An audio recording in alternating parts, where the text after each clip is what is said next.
Buenas noches, bienvenidos a Signo Pesos, la economía al alcance de su pantalla. Estos son los temas claves de hoy.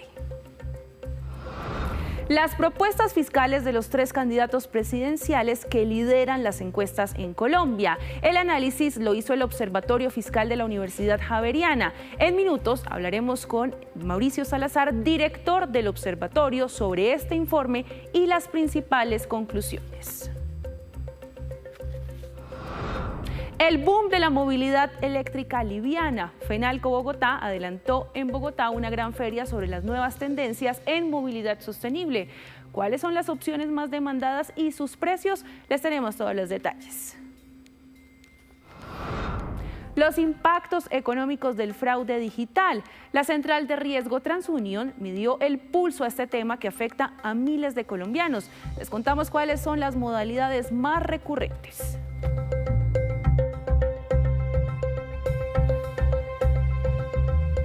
Comenzamos esta emisión de Signo Pesos hablando del informe que realizó el Observatorio Fiscal de la Universidad Javeriana sobre las propuestas de los tres candidatos presidenciales que lideran las encuestas en Colombia. Para conocer estos resultados nos conectamos a esta hora con el director del observatorio, el doctor Mauricio Salazar. Buenas noches y bienvenido a Signo Pesos. Luisa, de la audiencia, muy buenas noches. Bueno, director, primero hablemos de cuáles son los candidatos que ustedes analizaron y por qué. Luisa, claro que sí. Por supuesto, no somos un equipo, digamos, grandísimo, infinito para poder hacer el análisis. Entonces, lo que decidimos fue utilizar los tres con mayor intención de voto y mayor al 10%. Esto nos dejó en el conjunto de los que vamos a analizar las propuestas a Abelardo de la Espirella, Iván Cepeda y Paloma Valencia. Ahora analicemos, porque ustedes también entregaron una radiografía de cómo está la situación fiscal, el estado financiero del país, y es lo que va a recibir el próximo gobierno, que fue también punto de partida para el análisis de este informe. Claro que sí. Recordemos que 2025 cerró con un déficit primario, que es lo que se gasta el Estado colombiano para funcionar, de 3.5 del PIB. Acá en comparación, Brasil, por ejemplo, en este indicador tiene 0% y Perú y Chile tienen menos del 1%.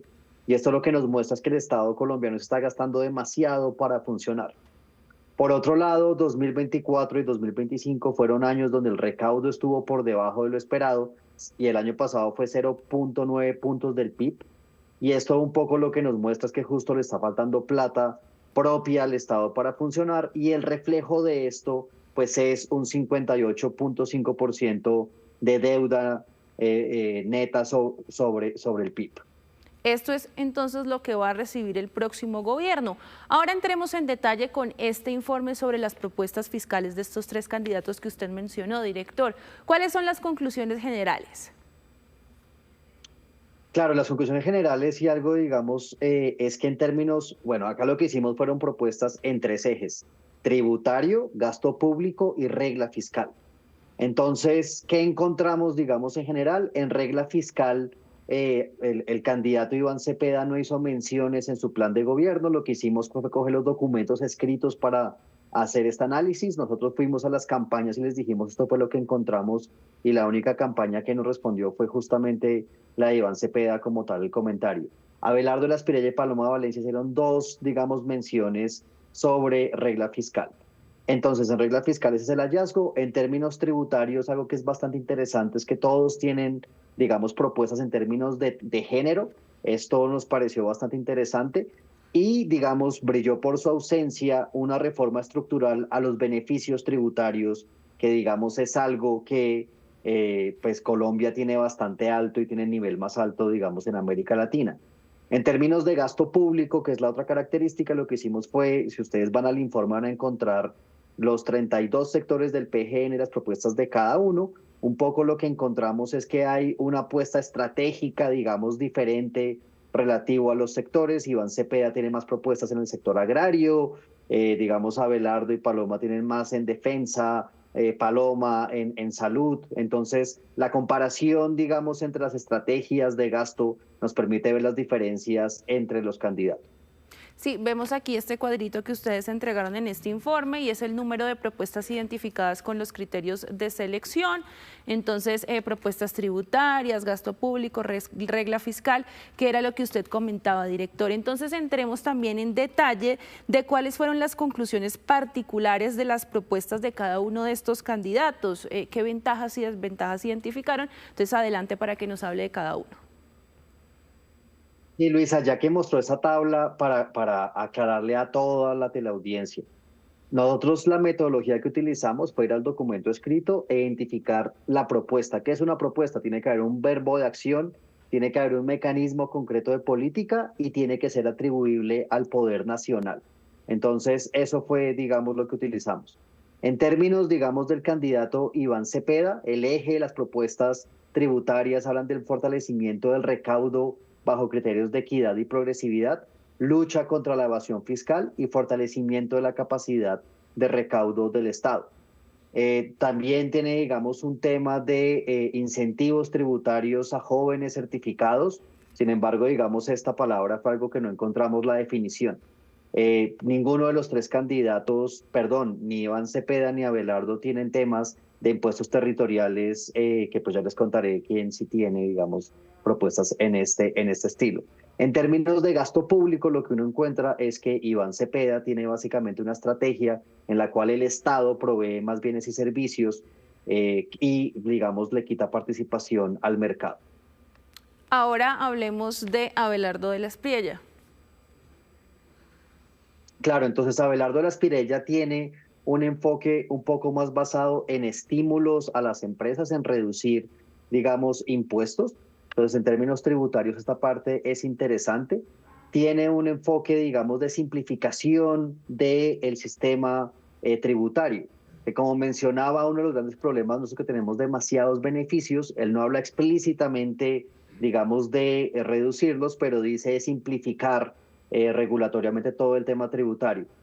Contempla beneficios tributarios para la cultura, también para inversión en ciencia y tecnología, en educación pública, y como mencioné, él tampoco incluye temas territoriales. Por el lado de gasto público, un poco lo que uno encuentra es que él prioriza sobre todo sus propuestas en salud, en cuidado y emprendimiento femenino, y su enfoque principal es todo un tema de que el mercado se participe mal, que haya, digamos, una inversión privada que participe, y tiene poca creación de nuevas capacidades estatales. Y aquí también tenemos a la candidata Paloma Valencia. ¿Qué identificaron ustedes en ese informe sobre sus propuestas? Entonces, bueno, por el lado tributario hay unas propuestas bastante, bueno, tiene 3, 4 sobre reducción de cargas impositivas, básicamente que las empresas paguen menos y también tiene un tema de régimen simplificado para microempresas. También habla de simplificación del sistema, pues no hay, digamos, o pues esto es un plan de gobierno, ¿no? Ninguno de los tres candidatos a veces tiene tan aterrizado exactamente cómo se van a hacer. Ella es la única que tiene, digamos, una propuesta en términos de impuestos territoriales y lo que habla es de reducir el impuesto predial. Y también, digamos, habla inclusive de eliminar el impuesto al patrimonio. Básicamente sus propuestas están bastante orientadas en la idea que reducir la carga tributaria para las empresas y el patrimonio aumenta la inversión, que es algo que ha venido cayendo. Entonces, su propuesta tributaria viene desde allí. En términos de gasto público, digamos, sus apuestas son por sector salud, defensa, y el enfoque principal es organización administrativa, menos burocracia, subsidios focalizados y también participación, digamos, del mercado. Sí, director, y teniendo en cuenta todo este panorama fiscal, financiero que ustedes también y nos explicaba al comienzo, ¿qué consideran ustedes desde o como punto de partida de este informe debe tener en cuenta el próximo gobierno o deben ser esas primeras acciones para ejecutar por parte del próximo gobierno? Luisa, antes de responder esa pregunta, permítame decirle algo de los planes de gobierno y algo que ojalá hagamos un llamado como sociedad. Es muy interesante que en las elecciones subnacionales entregar el plan de gobierno es, digamos, un requisito para inscribir campañas. A nivel presidencial, que es el mayor director del Ejecutivo, eso no se tiene. Entonces, de alguna forma, pues la cantidad, digamos, de hojas que tienen estos programas tiene una variación bastante grande. Entonces, ojalá estandaricemos eso. Ahora sí le respondo la pregunta. Justamente, digamos, quien llegue tiene que atender de una forma urgente todo el tema del déficit, el gasto público y demás. Un poco lo que encontramos es que después de la pandemia el gasto público se quedó en niveles de más del 21% y los ingresos, digamos, del gobierno como tal no han superado el 16.8%. Entonces acá lo que tenemos es un desbalance estructural y es verdad que necesitamos incrementar como sea los ingresos, digamos, del Estado o reducir, digamos, el tamaño del gasto público. A este nivel, gane quien gane, ojalá, digamos, la discusión que se abra es que atendamos urgentemente, que recaudemos más. Digamos, también es un llamado en parte a que estudiemos como sociedad por qué no recaudamos más, pues a que somos un país que hacemos muchas reformas tributarias. Quizá el problema es ese, que como hacemos muchas, digamos, generamos incertidumbre jurídica. Entonces, quien llegue tiene que atender urgentemente todo el tema del pago de la deuda, tasas de interés, y pues presentamos de forma organizada como observatorio estas tablas para que los ciudadanos puedan ver las propuestas de los diferentes candidatos y así puedan tener un voto mucho más informado. Sí, director, precisamente eso, las personas que estén interesadas en conocer este análisis de las propuestas fiscales de estos candidatos presidenciales, ¿cómo pueden acceder a esta información? ¿De cuántas páginas es?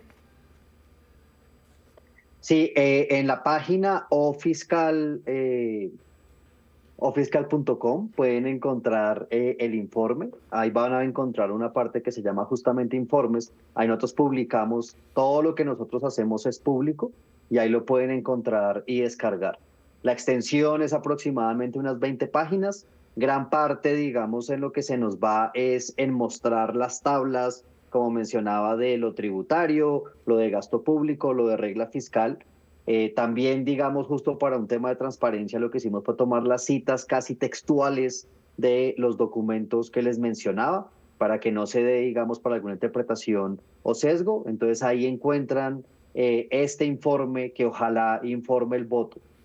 Sí, señor, un muy buen insumo para estos días que restan para evaluar esas propuestas. Muchas gracias al director del Observatorio Fiscal de la Universidad Javeriana, Mauricio Salazar, por acompañarnos aquí en Signo Pesos y hablarnos de este informe tan importante.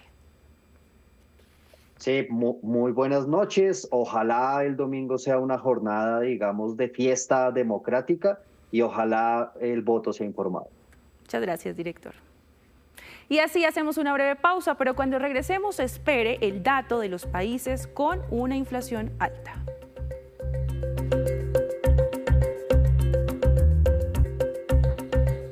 Gracias por mantenerse conectado con Signo Pesos. Ahora hablamos de una de las tendencias de movilidad eléctrica liviana, como son las patinetas y las bicicletas eléctricas, una opción para movilizarse que cada día toma más fuerza en el país.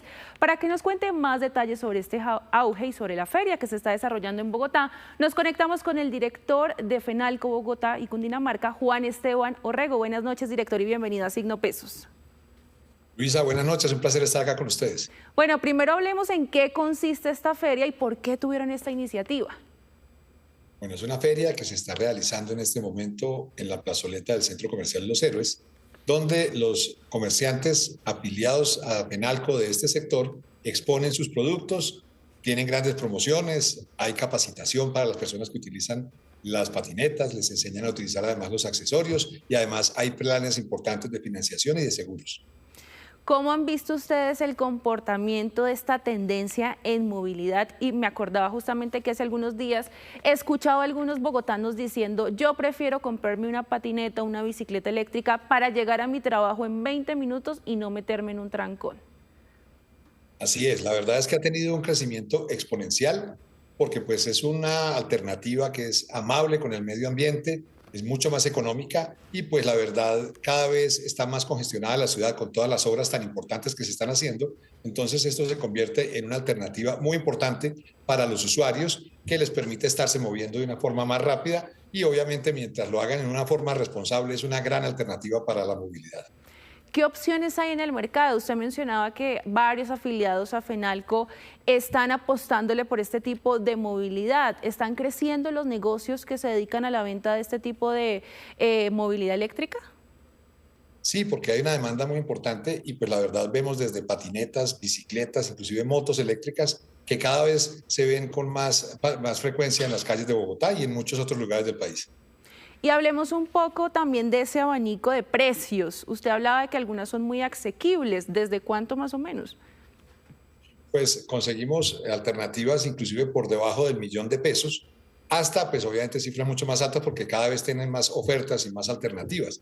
Entonces las personas pueden inclusive conseguir financiación y se convierte en una alternativa fácil para que las personas pues, solucionen sus temas de movilidad. Bueno, doctor, hablábamos de la feria que está hoy, pero ¿qué pasa si yo no alcancé a ir a esta feria? ¿Dónde puedo consultar estas marcas, estas opciones para adquirir este vehículo liviano?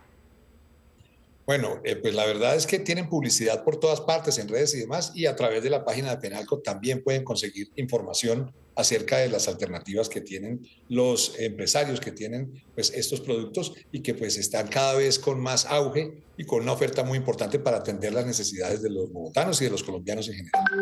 ¿De dónde vienen este tipo de movilidad, este tipo de vehículos terminados? ¿De qué países? ¿Hay marcas de todo el mundo? ¿Hay producción nacional? Pues la gran mayoría son de Oriente, muchos vienen de la China, ya hay algunas alternativas también en Colombia, muchos importan inclusive los motores y se los ponen a bicicletas que se fabrican en Colombia, pero también encontramos pues alternativas de otras partes del mundo con diferentes calidades y también de diferentes precios. También recordaba que hace algunos días me hacían la pregunta que algunos de estos vehículos de pronto la gente tiene dificultad para los repuestos o que sale muy costoso repararlas si pasa algo. ¿El comercio también se está preparando en este sentido, fortalecer de pronto esa atención de servicio al cliente? Es muy importante que las personas que van a comprar este tipo de vehículos los compren en lugares que sean realmente serios, que respondan por el producto y que ofrezcan alternativas de repuestos para las baterías, para las llantas y para los diferentes implementos que tienen las patinetas, porque pues desafortunadamente hay algunas personas que importan patinetas de estas de forma, digamos, no regular. Entonces las personas que las compran luego pueden tener un inconveniente para conseguir los repuestos y continuar con el uso de estos vehículos. Entonces esa recomendación clave es comprar en esos lugares autorizados. Y hablemos un poco también de la regulación, doctor Juan Esteban, en el país. Algunas personas también dicen como van a regular en algún momento el tránsito o la movilidad de este tipo de vehículos livianos. ¿Qué saben ustedes desde el sector? Pues exactamente en este momento estamos en unas mesas con los comerciantes afiliados a Penalco para hacer comentarios acerca del borrador de regulación del decreto que pues, indica este tema que usted está mencionando.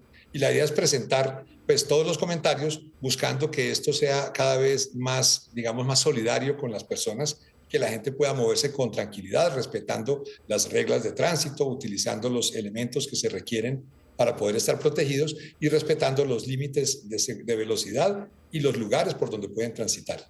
Sí, señor, pues esas son las recomendaciones clave y ya para ir cerrando, hablemos también un poco de cómo se ha comportado el comercio este año, en general pues en la capital del país, pero también enfocado en este tipo de movilidad. ¿Han aumentado esas ventas? ¿Esperan que aumenten más a medida que se conozca más este tipo de movilidad? Bueno, los resultados de la economía puntual del comercio en Bogotá, en general, ha sido un poco menos favorable que el año anterior, aunque en este rubro puntualmente, en estas patinetas, en estas bicicletas, todo lo que tiene que ver con movilidad eléctrica liviana, está en auge, está creciendo, tienen números positivos y esperamos que continúe creciendo. Está creciendo inclusive sobre el año anterior, que ya también venía positivo.